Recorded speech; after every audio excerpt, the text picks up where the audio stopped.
Hello and welcome to Rennthusiast, my YouTube channel about Porsche ownership. We are standing in front of this lovely 2000 Aerokit 996. Clearly this car stands out due to the wrap that is on it. It belongs to my good friend and mechanic, Aaron. Aaron owns a company called Renpart. He's a great dude. And he was kind enough to leave this car behind for me when he picked up my 2009 997.2. I published a video a little while back on that particular car, and it's getting a new clutch along with some other modifications, and Aaron is handling that for me. So, I don't know, show me another mechanic that will drop off his track/street car to let you drive it if you need to and review it. So very cool dude. I'd look him up if I was looking for brakes, parts, or even some mechanical work. He's located in Winston-Salem, North Carolina. Now, before I get into that, I want to give you a slide showing you specifics on this car. I don't own it, so I can't just rattle off the mods like maybe I could if it were my car. So boom, let's jump over to that.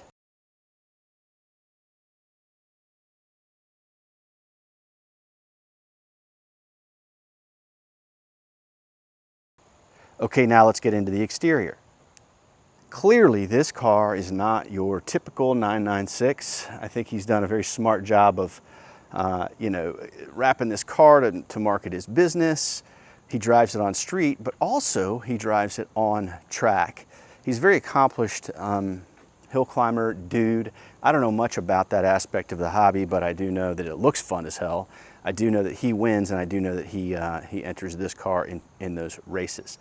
So I thought what I would do is just kind of give you some walk around footage, let you take it in. I'll make a couple comments there, and then we're going to jump behind the wheel and I'll take you through what it's like to actually drive the car. Spoiler alert, this thing is set up right. It's not overly built for track, meaning that you can drive it on street and it is fun, it doesn't beat you up, but I could also see how it's a very accomplished car on track. I will put a slide up right now with all the details of this build.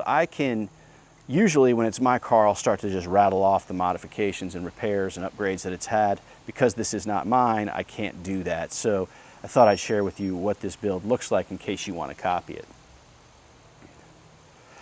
For me, the rear wing and side skirts of an Aerokit 996 really make the car stand out. The design of the 996, clearly, I mean, it's been overplayed. If you're watching this video, then you're likely a Porsche fan. You know that, in a world where people want Porsches with roundish headlights, the 996 got hammered for the headlight design that they put on it. So, I mean, I don't know, I think that's really coming into its own. If you agree with me, let me know in the comments. I love a period correct look. I feel like, something like this is manufactured, it comes out, people devastate it, they don't buy it, drives the values down, and then as time passes, they begin to appreciate it for what it is, meaning that it's a period correct, charming aspect of the design. And I think that's where 996 is getting right now. But back to the Aerokit look, I just think it weights the car in certain ways visually in such a way that it makes it look a little more aggressive and a little more finished. That would be the word that I would find, is finished. I had an 03 Speed Yellow 996, and that car had zero body kit on it, and it just looked kind of naked. The yellow color did make it stand out, but I don't know, it just didn't have that, I guess do they call it a taco wing? So let's jump inside the car. I have to be honest with you. I am usually kind of lukewarm on the interior of a 996. I mean, some of the materials don't look that upgraded for a Porsche, but with what Aaron has done with this car, I love it. The pole positions, the Pepita centers, the upgraded 3-spoke wheel, that shift knob he has there. I mean, all of it comes together and is just such a nice look. Also, he's running a half roll bar back there. I can't get back there because I don't want to slide the seat forward, so hopefully you can kind of see what you're dealing with there. So, God, I mean, it just plays so well, right? The wheels, I put that up on the card so that you can see what that is. So yeah, that's the main thing here. Let's now jump behind the wheel and I'll tell you guys what it's like. Okay, here we are in the cockpit of this 2000 996 Aero Kit car. I had a chance to drive this car over here to sort of what I'll call my launch point for my driving review videos. So, you know, I got a chance to kind of warm it up. I had a chance to push on it just a little bit and experience the car. And I'm going to give you guys a spoiler alert. This thing is freaking killer, man. Aaron has set it up right. I've driven a few 996s. The first one I ever drove was a 996 Cabriolet. Fairly cool car, not that exciting. I owned an 03 996 in speed yellow. That was a fun car. It needed a little bit of dialing in, but in this section or segment of the video, I'm just going to talk to you guys about the driving experience. And I've got to get this seat dialed in just a little bit for myself. There we go. Okay. He's got a function first short shift kit on the car. It is so stiff. It is very confidence inspiring. That's the first thing I noticed. He's got a modified exhaust. I think it's Pfister's. It sounds good. It's not obtrusive. There's no drone. Got a couple of bicyclists pointing at me. Maybe they're pissed off, maybe not. I'm only going 50 to 45. The car has a track alignment on it, and that really shows up. So turn in is sick. But you got to be a little bit careful on this road. So I touched on this earlier. Aaron is a track guy. He tracks the shit out of this car. As I touched on too, it has a what he called a Frankenstein motor rebuild on it. So I can't get into that either. But I just got to say, this is the best 996 I've ever driven. Also cosmetically, I think he's done a very good job with the seats, the color scheme, the painted center console here. So let me just kind of experience it a little bit. Like, would I own one of these? Hell yeah, I would own one of these. This car, before he wrapped it to advertise his business, was fully white, and I actually had the pleasure of following Aaron on a rally earlier this year, and it was so fun to watch this car. And I think I would have given anything just to have the chance to experience it on the twisty roads of Western North Carolina, which is where that rally took place. It was called the Topoco Classic. Very cool invite-only rally based out of the Topoco Lodge in Western North Carolina. Back to the car, though. Very precise. There are some mechanical sounds going on in here, which I like as well. It's just very tight. Very tight car. The sticky tires on it add an interesting dimension to the driving experience. I just got to be careful here, guys. I'm not going to wind it out either. I'm sorry. I know some of you guys love it when I hit the rev limiter. It's just not my car. I don't feel good about that. The interior of this car, I touched on it earlier, like cosmetically he's done a good job, but for whatever reason, it doesn't look too bad to me in here. And so, the reason I say that, from a design, I shouldn't say this, from a construction or a production manufacturing perspective, the 996 was not Porsche's best work as it relates to the quality of the cabin itself. But for whatever reason, I mean, this one's just not bothering me. He did this, modified head unit here. I think that really adds a modern feeling to the car. He's got the dressed up 3-spoke in here, which I think really looks good as well. Easy to rev match. I don't know what it would cost to set up a 996 like this, but given that he's a mechanic, clearly he saved some money. But I mean, if I owned one of these cars, this is basically the build that I would have. I am finding it's a little bit difficult to time the shift, the pedals.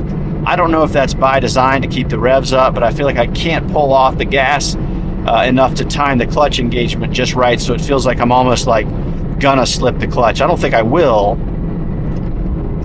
God, love these gauges. This car is so much cooler than the 996s I've driven in the past. I really enjoyed my speed yellow car.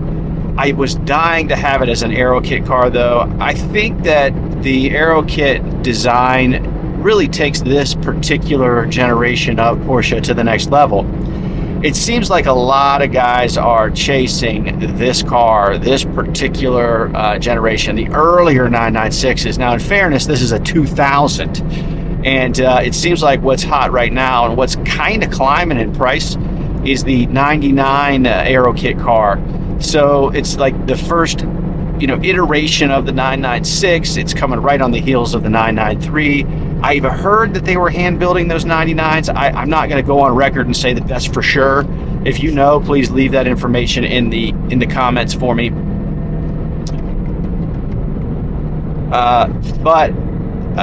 It's the early 99, supposedly hand-built Aero Kit cars. It has the cable throttle, which is really interesting to me. I hate getting behind traffic.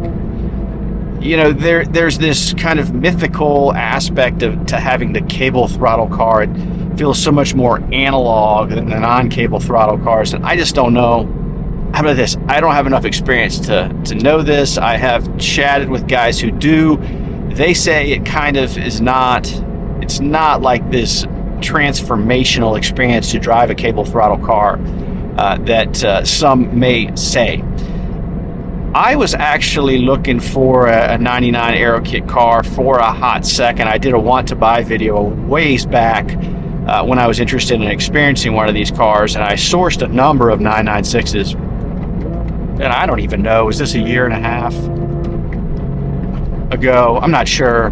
But the 99s that were shared with me as being for sale in response to that video, these guys wanted crazy money compared to the other years, the other iterations of 996 offerings that were sent my way.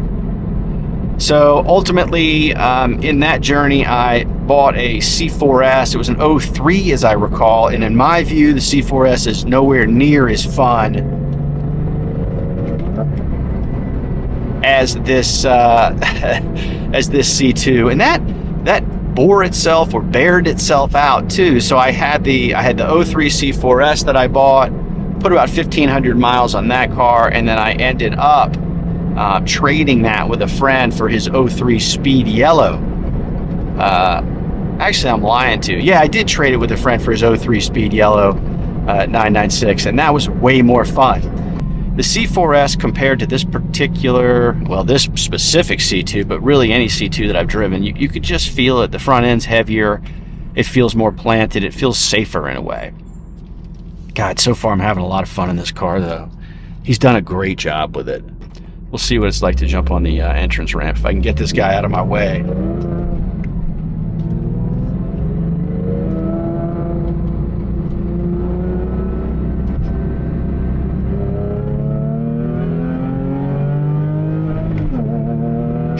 I said I wouldn't wind it out, but I just had to, man. I couldn't get behind that guy. Let's see how it behaves on the highway. 81 miles an hour. Composed. I mean, it feels like a street car. Good oil pressure, good temp, good voltage. Car was a little slow to start in my driveway. It's been getting chilly here in North Carolina. But it seems like the alternator's fine. I think the battery might be just a little bit weak. Again, with this exhaust, it's true to form. Pfister mufflers don't drone. He does a great job with that. It's got some character, it's got some tone to it, but it's certainly not doing anything bad to me. I did a video a little recently, or a little while ago, maybe a couple weeks, on my GT4. That thing came with a Fab Speed exhaust on it. I mean, it was terrible. It was so deafening, like you couldn't even. It almost changed the pressure or the sensation in the cabin when you drove it. And it's amazing to me that Darren Pfister doesn't have a larger reputation with the modifications he does to mufflers, because I mean, Fab Speed's supposed to be so much bigger, so much better, and honestly, Pfister does a better job.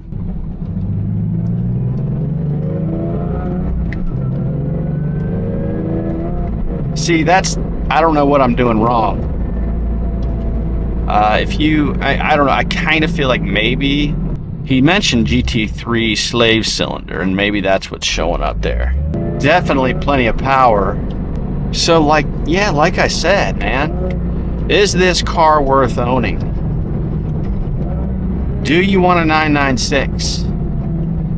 I would say that you do. It's a lot of value for the money in the world of 911s too, because it seems to be continuously undervalued, though it's like anything else in this world. Like the cheaper cars, guys tend to chase those, and then it drives up the prices. So I don't know. I mean, just, you know, even 912s, if you're familiar with those things are coming up. This is a nice little off-camber turnabout here. Yep, sticky. Yeah, that's fun. So good. I'm gonna slow down now. I shouldn't be doing this on camera. Plus the locals, my relative neighbors, are not enjoying this. So in closing, get one of these if you're kind of on the fence. One other thing I did want to say too, I forgot earlier, like the culture around the 996, like it's a rabid fan base. You see people that are very like very defensive of the whole like headlight thing. They're like, you're stupid if you fall into that trap of saying I don't want one because of the headlights. So very interesting subculture in the world of Porsche too. So if you are still watching, please subscribe to this video. I do videos just like this. I'm not overproduced. I just give my subscribers like an on the ground, I'll call it idiot's view of experiencing these cars. Follow me on Instagram at Rennthusiast TV, and I hope to see you next time.